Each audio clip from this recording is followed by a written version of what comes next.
ভারতে UNESCO world হেরিটেজের সংখ্যা কিন্তু অনেক, কিন্তু একই স্থলে হাজার হাজার বছরের ইতিহাস মিলবে এমন স্থান কটি?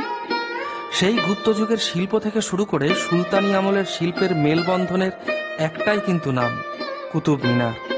তাই দুটি ধর্মের, দুটি যুগের সৃষ্টির ইতিহাস তথা বিবর্তন জানতে চলে এলাম কুতুব মিনার। আপনারাও আসুন আমার সঙ্গে।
এই শহর একটি দেশের বহমান সভ্যতার পরিচায়ক।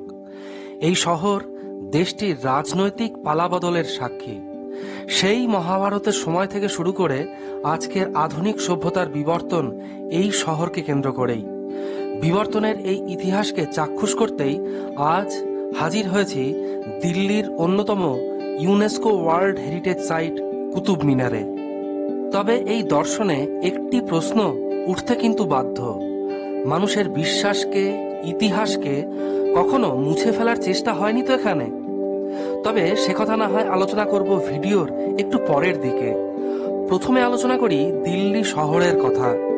দেশের বিভিন্ন প্রান্ত থেকে কিভাবে এখানে পৌঁছাবেন তা নিশ্চয়ই আলোচনা করতে হবে না। তবে এসে কোথায় থাকবেন তার দুই একটি কন্ট্যাক্ট দিয়ে দেব ডেসক্রিপশন বক্সে। আমাদের কুতুব মিনার যাত্রা কিন্তু উঠলো বাই তো কটক যাইয়ের মতো। আসলে হাওড়া থেকে কালকার সরাসরি ট্রেনে টিকিট না পাওয়ার ফলে আজ এই দিল্লি ঘুরে যাত্রা। কিন্তু আমরা রেস্ট নেব কোথায়? ওল্ড দিল্লি স্টেশন থেকে আমাদের রাতে ধরার কথা ছিল হিমাচল এক্সপ্রেস, তাই ওল্ড দিল্লি স্টেশনেই আইআরসিটিসি রিটায়ারিং রুম বুক করে ফেললাম। কি করে বুক করবেন আইআরসিটিসি রিটায়ারিং রুম? প্রথমে রিটায়ারিং রুম ওয়েবসাইটে পৌঁছে পিএনআর নাম্বার দিয়ে সার্চ করলে কবে, কোন ডেটে এবং কোথায় রুম চাই তা বসালে লিস্ট চলে আসবে। পছন্দসই রুম সেখান থেকে সিলেক্ট করে পেমেন্ট করলেই বুক হয়ে যাবে রিটায়ারিং রুম। বন্ধুরা, আপনাদের কাছে একটি অনুরোধ আছে। যদি এই ভিডিওটি আপনাদের ভালো লেগে থাকে তাহলে ভিডিওটিকে একটি লাইক করুন, কারণ লাইক করতে তো আপনাদের পয়সার দরকার হয় না, কিন্তু আপনাদের একটি লাইক আমার কাছে খুবই গুরুত্বপূর্ণ। এছাড়া কোনো প্রশ্ন থাকলে কমেন্টও করতে পারেন। আর হ্যাঁ, ভিডিওকে শেয়ার করতে আর চ্যানেলকে সাবস্ক্রাইব করতে কিন্তু একদম ভুলবেন না। যাই হোক, রিটায়ারিং রুমে জিনিসপত্র রেখে একটু ফ্রেশ হয়ে বেরিয়ে পড়লাম মেট্রো স্টেশনের দিকে। চাঁদনি চক স্টেশন থেকে কুতুব মিনার স্টেশনে পৌঁছে অটো নিলে পৌঁছে দেবে কুতুব মিনার। ও হ্যাঁ, সৌধ দেখতে কিন্তু টিকিট কাটতে হবে। তবে ছুটির দিন টিকিটের লাইন দেখে কাউন্টার থেকে যদি টিকিট কাটতে ইচ্ছে না করে তাহলে টিকিট কাটতে পারেন আর্কিওলজিক্যাল সার্ভের ওয়েবসাইট থেকে। বিভিন্ন ফিল্ড পূরণ করে টাকা পেমেন্ট করলেই অনলাইন টিকিট জেনারেট হয়ে যাবে। পেমেন্ট করতে পারেন ইউপিআই বা কার্ডের মাধ্যমে। আপনাদের সুবিধায় ডেসক্রিপশন বক্সে দিয়ে দিলাম টিকিট কাটার ওয়েবসাইট লিংক। ব্যাস প্রবেশের লাইনে দাঁড়িয়ে প্রবেশ করলেই কুতুব মিনার ভ্রমণ শুরু। যমুনার তীরে দাঁড়িয়ে থাকা ভারতের রাজধানী দিল্লির ইতিহাস খুবই প্রাচীন। মহাভারতকালে পাণ্ডবদের রাজধানী ছিল ইন্দ্রপ্রস্থ, যা দিল্লির খুব কাছেই অবস্থিত। তবে মধ্যযুগের শুরুতে নগরের পত্তনের প্রথম যে তথ্য পাওয়া যায় তাতে দেখা যায় যে তোমর রাজপুত রাজা অনন্ত পাল লাল কোট স্থাপন করেন 1052 খ্রিস্টাব্দে। এরপর দিল্লি দখল করেন চৌহানেরা।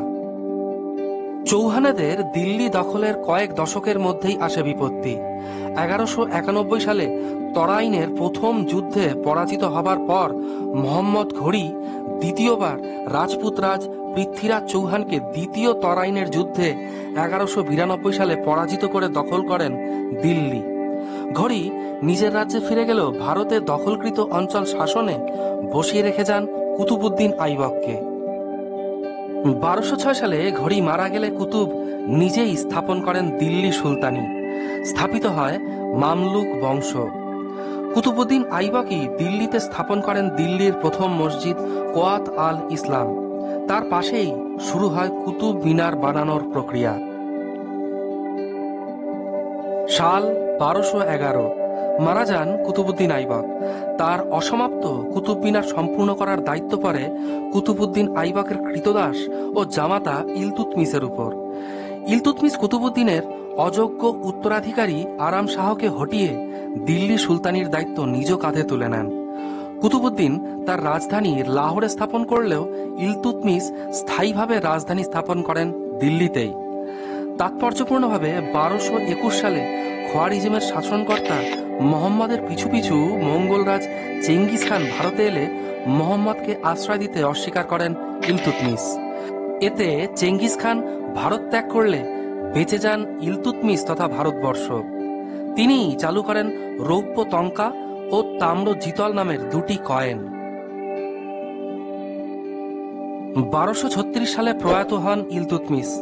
তার শাসন পদ্ধতির অনেক কিছুই পরবর্তীকালের শাসকদের পথ প্রদর্শক হয়ে ওঠে।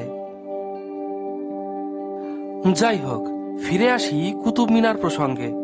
পারসিক, আরবিক ও কিছুটা নাগরী পদ্ধতিতে তৈরি 72.5 মিটার বা 238 ফুট উচ্চতার কুতুব মিনার তৈরির কাজ কুতুবউদ্দিন আইবক শুরু করলেও শেষ করেন ইলতুৎমিশ।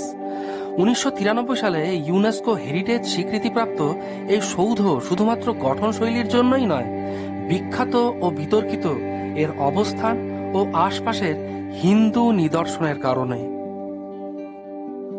আইবকের কুতুব মিনার তৈরির খেয়াল আসে আফগানিস্তানের জামের মিনারকে নকল করার উদ্দেশ্যে। বেলে পাথর ও মার্বেল দিয়ে তৈরি কুতুব মিনার তৈরি করতে 27টি হিন্দু ও জৈন মন্দির ভাঙা হয় বলে শিলালিপিতে উল্লিখিত। বিখ্যাত পরিব্রাজক ইবন বতুতার মতে কুতুব মিনারের পাশে 1193 সালে প্রতিষ্ঠিত ভারতের প্রথম মসজিদ কোয়াত উল ইসলাম তৈরির আগে এটি একটি হিন্দু মন্দির ছিল। কুতুব মিনারের প্রবেশ পথের পাশে আর্কিওলজিক্যাল সার্ভের লিপিতেও উল্লিখিত যে মসজিদ বানাতে ব্যবহৃত হয় বহু মন্দিরের ধ্বংসাবশেষ। ইবন বতুতা বর্ণনা করেন যে মসজিদের পূর্ব গেটে দুটি তাম্র মূর্তি ছিল, যা মসজিদে নামাজ পাঠের পর পা দিয়ে মারিয়ে যাওয়া হতো। মিনার ও মন্দির সংলগ্ন সৌধগুলিতে পৌঁছালে খুঁটিয়ে দেখলে বহু দেবদেবীর মূর্তি পাওয়া যাবে দেওয়ালে, যেমনটি আপনি প্রাচীন হিন্দু মন্দিরগুলিতে পেয়ে থাকেন। সৌধগাত্রে পাওয়া যাবে গণেশের মূর্তি, পাওয়া যাবে গরু সহিত শ্রীকৃষ্ণের মূর্তি। কোথাও বা উড়ন্ত মহাবলী হনুমানের মুখ ভালো করে ঘষে দেওয়া হয়েছে যাতে বিষয়টি অস্পষ্ট হয়ে যায়। কমপ্লেক্সের ভিতরে বহু স্থানে প্রাচীন শিল্পরীতিতে তৈরি মন্দির গাত্রের পাশে দেখবেন গজিয়ে উঠেছে ইসলামী স্থাপত্যের আর্ক। বিশ্ব হিন্দু পরিষদের বিনোদ বানসালের কথা অনুযায়ী কুতুব মিনার আসলে বিষ্ণু স্তম্ভ ছিল এককালে। আর্কিওলজিক্যাল সার্ভের কাছে তিনি আরও দাবি করেন যে গণেশের মূর্তিটিকে সম্মানের সহিত স্থাপন করা হোক। কুতুব মিনার কমপ্লেক্সেই রয়েছে দ্বিতীয় চন্দ্রগুপ্তের সেই বিখ্যাত 7 মিটার উঁচু ও 6500 কেজি ওজনের লৌহ স্তম্ভ, যা আজ পর্যন্ত মরচে পড়েনি। বিক্রমাদিত্যের এই পিলার আসলে অবস্থিত ছিল উদয়গিরিতে, কিন্তু দশম শতাব্দীতে তোমর রাজ অনন্তপাল এটি উদয়গিরি থেকে নিয়ে আসেন বর্তমান স্থলে, যা তখন ছিল বিষ্ণু মন্দির। দ্বিতীয় চন্দ্রগুপ্ত উদয়গিরির বিষ্ণু মন্দিরে এটি স্থাপন করেন 402 খ্রিস্টাব্দে। এই কমপ্লেক্সের ভিতরেই রয়েছে ইলতুৎমিশের সমাধি, আর সেই সমাধিতে ফার্সি ভাষায় লেখা কোরআনের অধ্যায় ধর্মীয় স্থাপত্যের এক অনন্য নিদর্শন। কুতুব মিনার কমপ্লেক্সেই আলাউদ্দিন খিলজি শুরু করেন আলাই মিনার বানানোর কাজ, কিন্তু তার মৃত্যুর পর এই অসম্পূর্ণ কাজটি কেউ সমাপ্ত করে যায়নি। যাই হোক, ঘণ্টা 3 কুতুব মিনার দর্শন সেরে আবার আমরা রওনা দেব ওল্ড দিল্লি স্টেশনের দিকে। একই পথে মেট্রো ধরে আমরা পৌঁছাবো। তবে কেন 1993 সালে ইউনেস্কো কুতুব মিনার কমপ্লেক্সকে হেরিটেজ তকমা দেয় তা জানতে এবং ইসলামী স্থাপত্যের নিচে লুকিয়ে থাকা হিন্দু নিদর্শন দেখতে আপনাকে কিন্তু পৌঁছাতেই হবে এখানে। তা সে আপনি ইতিহাসের ছাত্রই হন বা সিভিল সার্ভিস অ্যাসপিরেন্ট। তবে এই ভিডিও শেষের আগে আপনাদের কাছে জানতে চাইব যে ভিডিওটি আপনাদের কেমন লাগলো। জানিয়ে দিন আমাকে কমেন্ট বক্সে। ভিডিওটিকে আপনার একটি মূল্যবান লাইক দিয়ে সমৃদ্ধ করুন, শেয়ার করুন বন্ধুদের সাথে, আর হ্যাঁ, চ্যানেলকে সাবস্ক্রাইব করতে কিন্তু একদম ভুলবেন না। তাহলে খুব ভালো থাকবেন আপনারা। ধন্যবাদ।